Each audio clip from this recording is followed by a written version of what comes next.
So I've gotten a lot of questions about just general music production things, and while this is a channel for usually more complex parts of production, I did want to make a video that explains the very basics of it, so that if you wanted to get into it, you don't have to go through like whoever's selling courses or something. So what we're going to be doing is talking about how to recreate very basic tones utilized in both sonic music and general music, but mostly sonic music. What I have here is a Yamaha Reface CS, which is a subtractive synthesizer, and you don't need to know what that means for now. But basically, all it means is that making sound is very congruent with a bunch of other synths. So anything I talk about with this synth will apply to any other subtractive synth, and most synths are subtractive synths. FM is a different thing. You'll note it for the Sega Genesis, but that is a different video for a different time. To start off with is we want to make this sound from Quiz Scramble Special, composed by Naofumi Hataya for the Sega CD. It was one of his first projects. All we want to do is make this bass sound.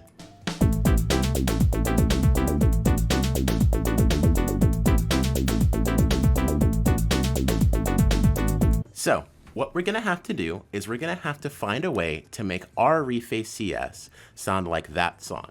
So first, let's go from left to right. We're going to be touching on this area first, the oscillator part. Then we're going to be going to the filter. Then we're going to be going to the envelope generator.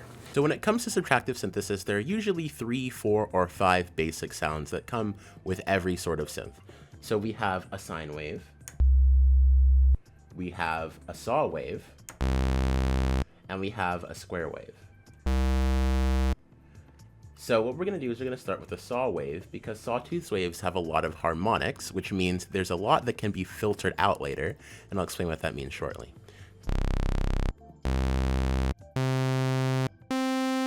So now we'll get into the filter. So with a filter, you have 2 settings usually, at least 2, cutoff and resonance. So what cutoff does is, imagine you were making a sound with your mouth.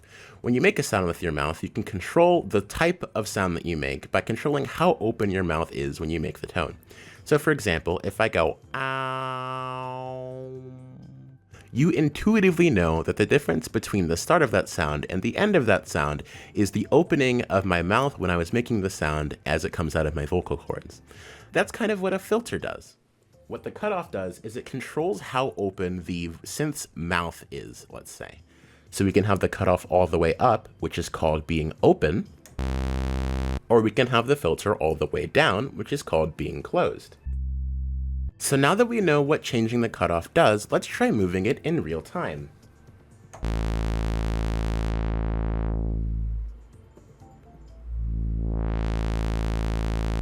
Very similar to the mouth closing analogy, is it not? So next we can move on to resonance. So going back to the mouth analogy, what resonance would be like is the emphasis that you put on closing your mouth as you close it. So for example, you could go, ow, or you could go, ow. And that's kind of equivalent to having your resonance be up. So if we have our normal cutoff, but we turn our resonance up, as we turn our cutoff down, you can see that certain frequencies are being emphasized. So I'm going to turn the resonance up quite a bit so you can see just how much emphasis it does on this particular.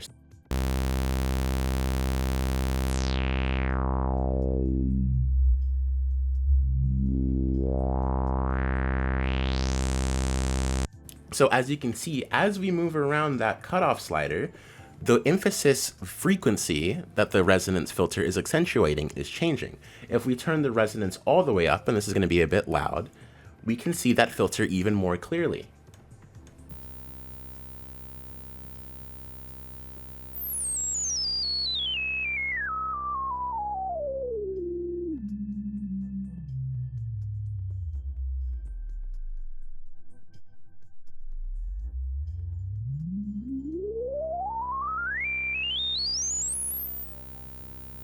So as you can see, with this particular sound, we have our fundamental frequency down here at C,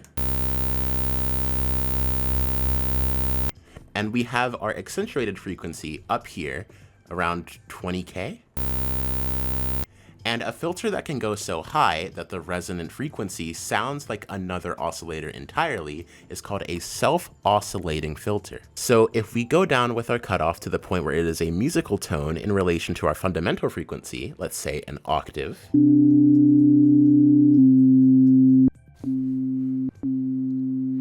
we now have technically two voices for the price of one.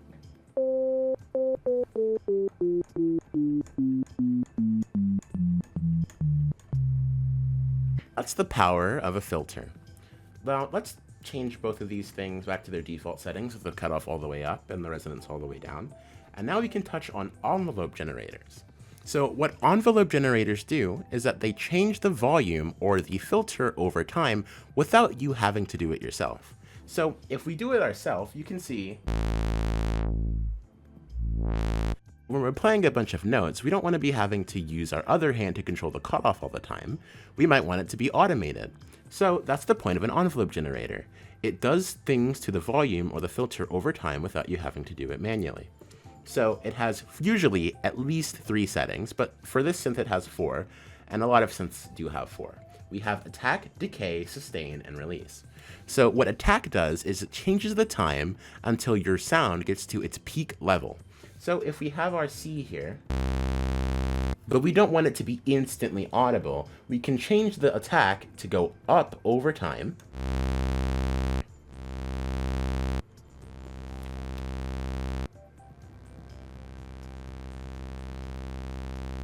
So that the sound fades in, and we don't have to do that manually with our volume. So we're going to turn that down for now so we can explain decay. So what decay does is it's the amount of time that it takes for your sound to get from its peak level to the sustain level. So for example, if we were to turn everything down and have only the decay would be determining how long it takes the sound to get from its peak level to 0, as our sustain level is currently at 0.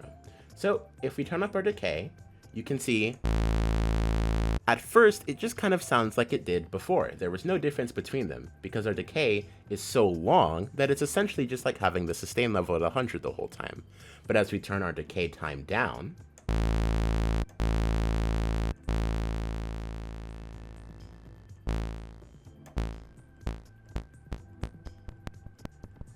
the sound gradually takes shorter and shorter to reach 0 until it's essentially just a beep and we can't hear it at all.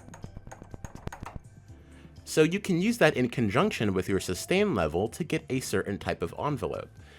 What sustain level does is that it sets what the peak of your sound even is. So currently the peak of our sound is 0, because we have our sustain level at 0. If we turn it to 100, the sound will always be at 100 because no other sliders are being altered. If we change it to about halfway through, our sound will be half as loud as it was when the sustain level was all the way up.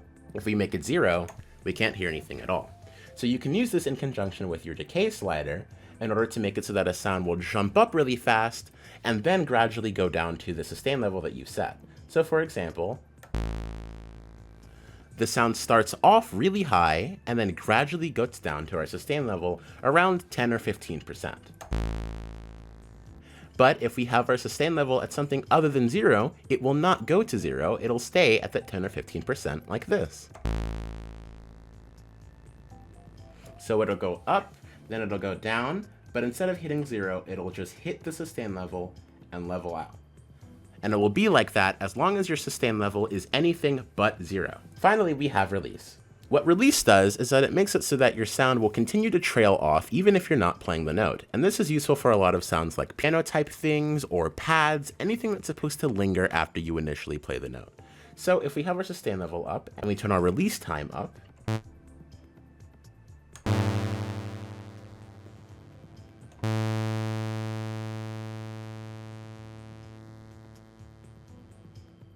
you can hear that the note is continuing without me having to press anything. My hands are off the keyboard and yet you could still hear the note playing.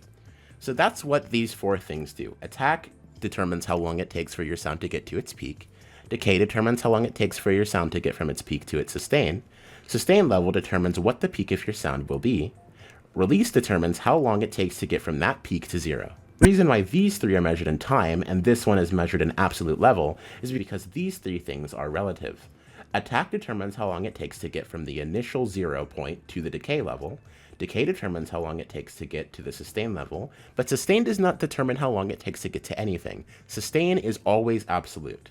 Release determines how long it takes to get from the sustain level to 0, so that one is also relative to something else, but sustain is not. So it's attack time, decay time, sustain level, release time. which is why in synthesizers, you'll usually see those three things measured in milliseconds, but you'll see sustain measured from 0 to 127, or from 0% to 100%.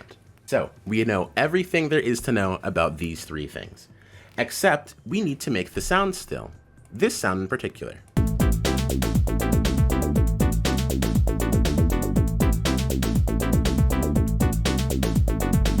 How do we do that? Well, we can hear that the sound is gradually decaying in terms of filter over time. The filter starts off high and then goes low. But how do we do that automatically? Well, what we have to do is, instead of having the sound go from loud to quiet, we have to have the filter go from open to close. So on most synthesizers, what you'll be able to do is have two envelopes for either your amplitude or your filter. This particular synth has a slider between the two, so what we're going to be doing is changing it from amplitude envelope generator to filter envelope generator. So now instead of having our volume controlled by the envelope, we're going to have our filter controlled by the envelope, so we can handle our filter without having to do it manually. So now that we have our envelope generator set to filter mode, what we can do is we can model what this would sound like if we have the filter decay over time. So let's turn our sustain level down, because eventually it does need to hit a certain point, and let's have our decay level go up so that it will start at a peak and gradually get down to our sustain level. So now we have a sound that sounds like this. So you can hear our cutoff is gradually opening to closing without us having to touch it ourselves. And the shorter we make our decay time, the shorter that will happen. All we have to do is match the cutoff, the resonance, and the decay and sustain time so that it matches what we hear in the song. So our filter's a bit too open right now, so let's make it close. So our filter closes a bit too fast right now, so let's make it take a bit longer to close.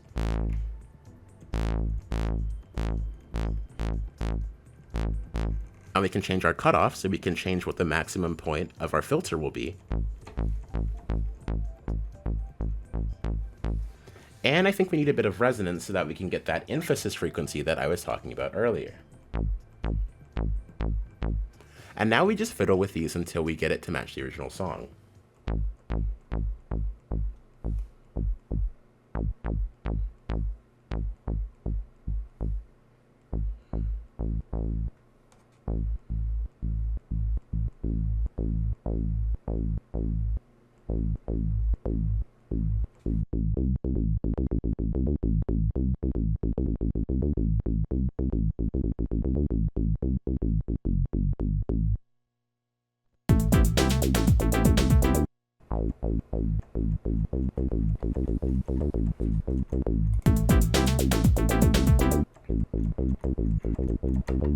That sounds pretty good to me. So now we've learned in depth how to use two things, our filter and our envelope generator. So now we can generate sounds like this however we want with any subtractive synthesizer. These concepts apply to pretty much every subtractive synthesizer. Even if you're using something really simple like 3S oscillator, it applies similarly. We can go to our envelope generator, we can go to mod X, which is our cutoff, and we can make our envelope.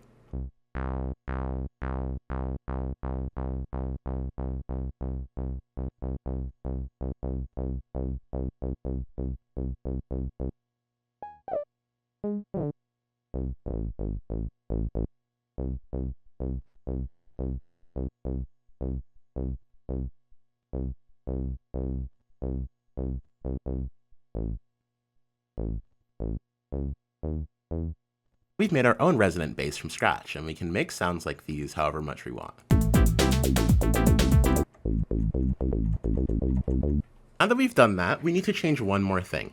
As we can hear, this bass is not playing more than one note at a time, and with bass frequencies, they can get kind of muddy if you play chords with them. Even if the chords are resonant in an upper octave, they'll sound kind of unpleasant at a lower octave. You can't make out any of those tones, even though I'm playing the exact same notes. So what we can do is change our voice count from poly, meaning more than one, to mono, meaning only one. So now if I turn up the cutoff, you can hear that if I play more than one note at a time, instead of playing more than one, it'll instantly snap to the other ones I played.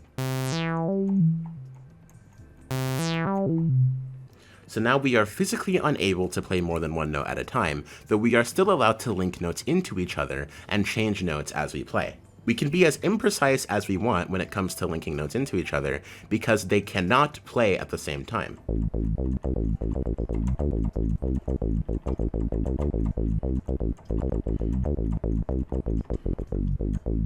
And this leads me to the next sound we're going to recreate. So a pretty common sound in all types of dance music is the Roland TB-303. And what that is a subtractive synthesizer, which was originally made to compete with the need for bass players in music, but over time it was used for more acid and techno music.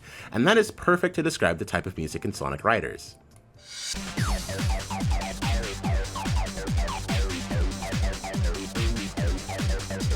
You can hear in Metal City, not only does the cutoff change over time with an envelope, but it also changes in terms of its max value. So how we make that is that we combine our pre-existing filter envelope with an automation that changes the maximum cutoff over time, so that we can make that sort of techno acid house kind of sound. So I can either play it with a keyboard, or I can play it in FL Studio.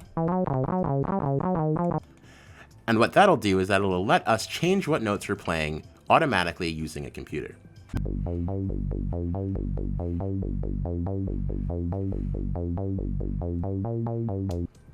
So now we can have notes play automatically. We already have our envelope generator set. We don't need to touch that. But what we can change is the maximum point of the cutoff filter. So what we can do for my particular synthesizer is make a knob that controls what the cutoff value is using a continuous controller value. If you don't know what that means, basically MIDI has different channels that you can send information through, and if you change the index of the channel that you're sending information to, it'll do different things. If I go here to the Reface CS's MIDI data format, I'll be able to see what value changes the cutoff, so I can do it automatically in FL Studio. We can go here to MIDI control change, and we can see that filter cutoff is control change value number 74. So if we go back to FL Studio and we edit our knob and we make the value 74, we can now control the maximum point of our cutoff filter. Instead of with our hands, we can control it with the computer.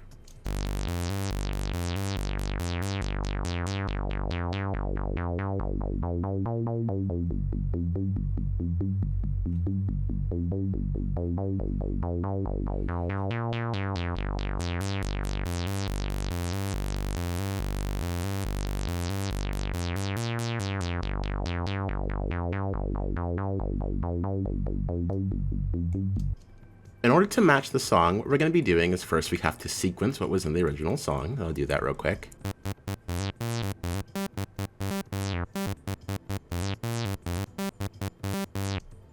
So now all we have to do is we just have to gradually make that cutoff maximum point change over time.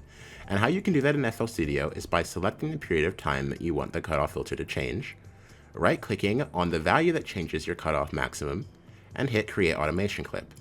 So now we have full control over where our filter cutoff is automatically without having to touch it ourselves either in the DAW or on the synthesizer itself. So if we make our cutoff gradually go from 127 to 0, it'll gradually go all the way down until we basically can't hear it anymore because there are no frequencies to filter in the first place. Though we're going to be making the minimum point a little bit higher so we can always hear it.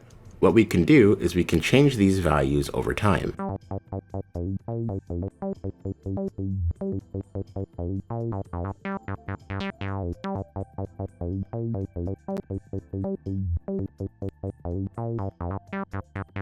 And the final thing I'll explain pretty quickly is the use of distortion for bass type sounds.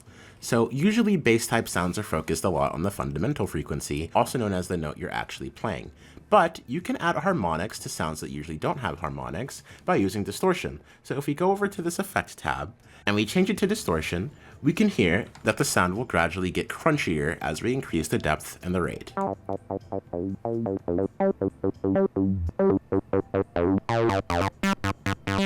And that'll get us a lot closer to the Sonic Riders sound. And let's increase our rate.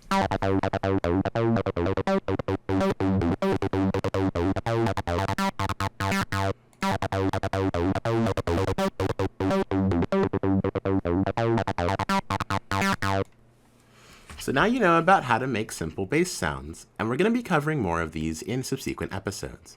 Every episode will build off the next, so if you would like to have an educational series like this, please let me know in the comment section. Thanks for watching.